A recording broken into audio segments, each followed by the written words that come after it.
ಮರಿಗಳೆಲ್ಲ ಹಿಂದೆ ಹೋಯ್ತಾವೆ. ಹ್ಞೂನಮ್ಮ ಅದು ಹಂಗೇನೆ.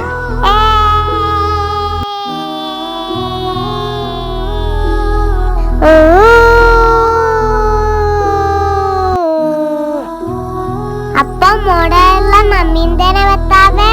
ಹುಡುಗಿ ನೋಡೋದು ಹೆಂಗತ್ತವಳೆ. ಅಂಕಲ್ ನಿಮ್ಗೊಂದ್ ಮಾತು ಹೇಳ್ತೀನಿ, ಬೇಜಾರಾಗಲ್ಲ ತಾನೆ? ಹೇಳಪ್ಪ. ಅಂಕಲ್ ಹುಡುಗಿಗೆ ಮೆಂಟಲ್ ಕಂಡೀಷನ್ ಸರಿಯಿಲ್ಲ ಅನ್ಸುತ್ತೆ ಅಂಕಲ್. ಫಸ್ಟ್ ಆಸ್ಪತ್ರೆಗೆ ತೋರಿಸಿ. ಈಗ ತಾನೇ ಹಾಸ್ಪಿಟ್ಲಿಂದ ನನ್ನಪ್ಪ ಬಂದಿದ್ದು. ಅವಳಿಗೆ ಇವತ್ತೇ ಕಂಡು ಬಂದಿದ್ದು. ಅವಳಿಗೆ ಇವತ್ತೇ ಕಂಡು ಬಂದಿದ್ದ? ಪ್ರಪಂಚ ನೋಡ್ತಾ ಇರೋದೇ ಇವತ್ತು, ಅದಕ್ಕೆ ಅವಳಿಗೆ ಕಾಡ್ತಾ ಇರೋದು. Sorry uncle. ಪರವಾಗಿಲ್ಲ ಬಿಡಪ್ಪ. ಅಂಕಲ್ ಹೇಳಪ್ಪ. ಅವಳಿಗೆ ಯಾರು ಕಣ್ ಕೊಟ್ಟಿದ್ದು? ಅವ್ರ ಅಜ್ಜಿ 3 ದಿನ ಆಯ್ತಪ್ಪ ತೀರ್ಕೊಂಡು. ಪಾಪ ಅಜ್ಜಿ. ಅವ್ರ ಅಜ್ಜಿ ಮೊದ್ಲೇ ಹೇಳಿದ್ರಪ್ಪ, ನಾನೇನಾದ್ರೂ ಹೋದ್ರೆ ನನ್ನ ಕಣ್ಣು ನನ್ನ ಮೊಮ್ಮಗಳಿಗೆ ಹಾಕ್ಬಿಡು ಅಂತ. ಹಾಕ್ಸ್ಬಿಟ್ಟು ಹಾಸ್ಪಿಟ್ಲಿಂದ ಕರ್ಕೊಂಡ್ ಬರ್ತಾ ಇದ್ದೀನಿ.